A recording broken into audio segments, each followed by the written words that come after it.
Bonjour à tous, on se retrouve aujourd'hui au magasin Liège Fishing pour un tutoriel sur le montage des assist hooks. Notre ami Max va nous montrer en pratique comment réaliser un assist hook, le matériel à utiliser. Moi je vais vous montrer comment le monter sur le leurre et pourquoi utiliser un assist hook.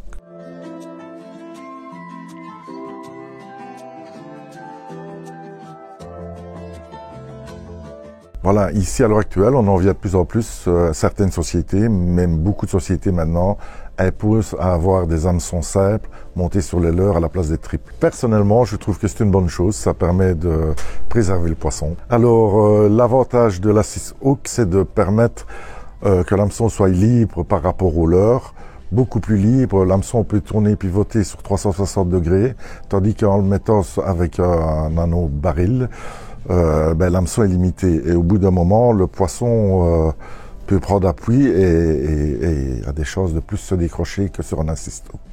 Le fait de pouvoir les monter soi-même, déjà dans le coût revient, l'investissement au début est sûrement un petit peu plus onéreux, mais il faut savoir qu'à long terme c'est vite rentabilisé. Et le deuxième avantage, ça peut se permettre de customiser un petit peu ces armatures en mettant différentes couleurs, en mettant des petits flashs si on désire avoir un effet attractif un petit peu plus important. Au niveau du matériel, Max va vous présenter le matériel que lui utilise. La première chose à acquérir, donc, c'est un étau. Les étaux, il y en a un petit peu à tous les prix, différentes qualités. Il y a des kits qui sont ready to fly, donc ce sont des petits kits qui sont vendus avec tout le petit nécessaire, plus l'étau qui est à côté. Ce sont des étaux qui sont relativement bon marché, mais qui sont basiques. Donc ce sont des étaux avec une fixation en général qui se fixe en dessous d'une table. Max, lui, utilise un étau déjà un petit peu plus performant, donc c'est un étau qui est indépendant, qui est adapté sur un socle et qui peut être déplacé à différents endroits, ce qui est relativement pratique. Je vais laisser place à mon ami Max qui va vous présenter la fabrication et la réalisation de l'assist hook. Bonjour, ici c'est Maxime de Liège Fishing. Donc aujourd'hui je vais vous présenter un petit assist hook que vous allez faire vous-même et vous montrer les produits qu'il faut pour le réaliser. Donc pour commencer, dans le choix de l'hameçon, il faut absolument prendre un hameçon avec une hampe droite, donc au niveau de l'œillet. En gros, il faut que l'œillet soit parallèle, on va dire, à la hampe de l'hameçon. Ici, moi j'ai préparé le 3323F de chez Gamakatsu, qui lui est un hameçon à œillet. Maintenant, si vous voulez utiliser un hameçon à palette, il n'y a pas de problème. Le principe reste le même. Je vais vous montrer pour débuter. Ici, il y a un ardillon, donc n'oubliez pas qu'en première et en deuxième catégorie, ou alors en eau vive ou en eau mixte, ici en Belgique, vous devez écraser vos ardillons. Donc pour ce faire, je prends l'étau et j'écrase juste l'hameçon dans l'étau. Voilà, on est prêt. Ensuite, matériel de base à avoir, il faut un porte-bobine. Ici, je prends un fil orange fluo pour donner un petit rappel d'agressivité pour l'assist. Ensuite, je mets tout simplement mon fil sur l'hameçon. Voici. Je recoupe le morceau de fil qui dépasse. Hop. Après ça, je vais utiliser un backing. Ici, c'est un backing noir de chez Vision.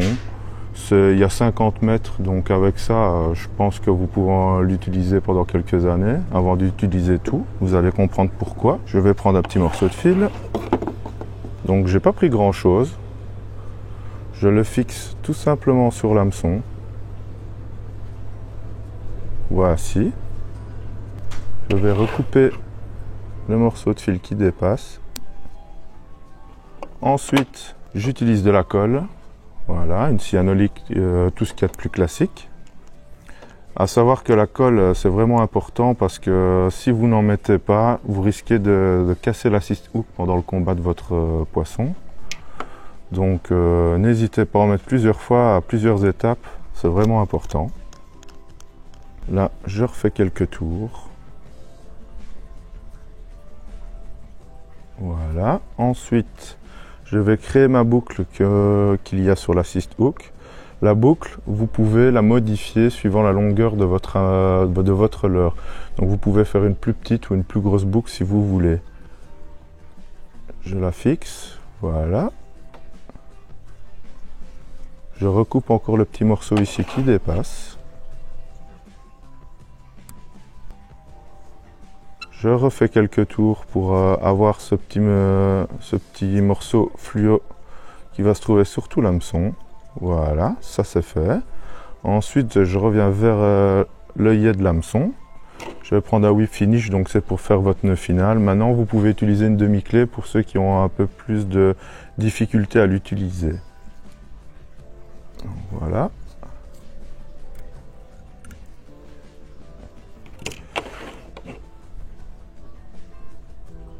Après ça, s'il y a un peu de petits fils qui dépassent partout, vous prenez un briquet et vous les brûlez, comme ceci. Pour avoir un effet de brillance supplémentaire et encore rendre l'assist hook plus solide. J'utilise une résine UV, c'est ceci, qu'on va accorder avec un laser. Donc on applique tout simplement une goutte sur l'assist. Ensuite, on prend une aiguille ou quelque chose de fin comme un cure-dent et on applique surtout toute l'assist, comme ceci. Une fois que c'est fait, on prend le laser et comme vous pouvez le voir, c'est une colle qui sèche relativement vite. Et en plus de ça, la couleur que j'ai mis, c'est une couleur UV, donc c'est très visible dans l'eau. Et voilà, ça ne prend pas beaucoup de temps, vous pouvez en faire énormément. Je vais vous montrer une variante aussi que vous pouvez réaliser. Donc j'enlève celui-ci et je vous montre ceci. Donc là, j'ai juste rajouté des fibres dorées, donc des fibres synthétiques. Voici un exemple, mais il en existe plein d'autres. Vous êtes vraiment libre de mettre ce que vous voulez, comme dans le fil de montage. Vous pouvez mettre toutes les couleurs que vous voulez. Donc voilà comment on fait un assist hook.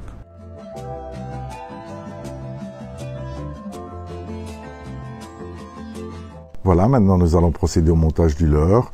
Donc nous allons monter l'assist hook sur le leurre. Ici, pour ce faire, nous utilisons un leurre de 6 cm. Il existe différentes tailles de leurre, évidemment. Les hameçons dépendent de la taille du leurre. Donc ça, c'est à vous de choisir et de regarder ce qui vous convient le mieux. Il existe différentes sortes d'hameçons.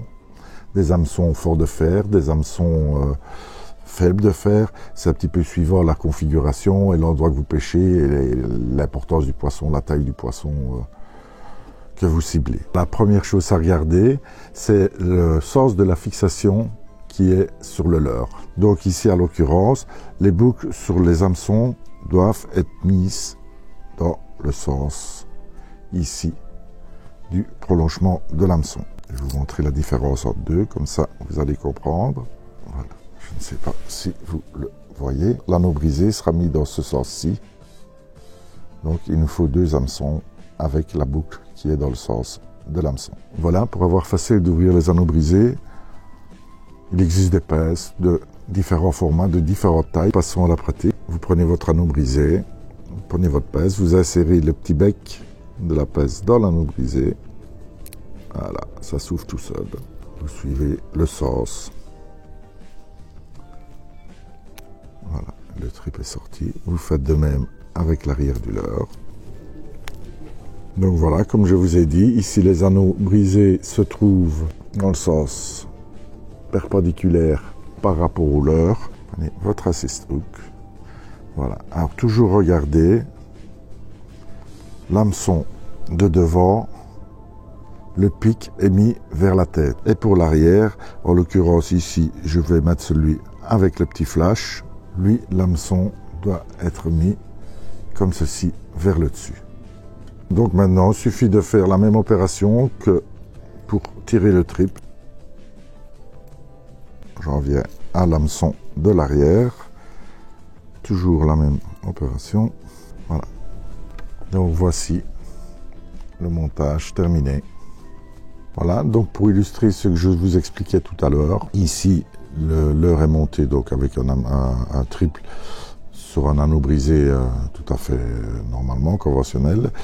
Donc voilà, ici ce qui se passe, c'est qu'une fois que le poisson est piqué, ici quand il va prendre appui, et vous voyez après ici un quart de tour, enfin un demi-tour même, hop, vous voyez ça force et ça permet au poisson en se débattant de prendre appui et de se décrocher relativement plus facilement. Tandis que si vous prenez le montage avec l'assist hook. Vous voyez ici, l'hameçon est totalement libre et vous pouvez faire jusque 2, 3, voire même 4 tours avant d'avoir seulement l'effet de prendre appui. Donc voilà un petit peu les avantages d'un assist hook.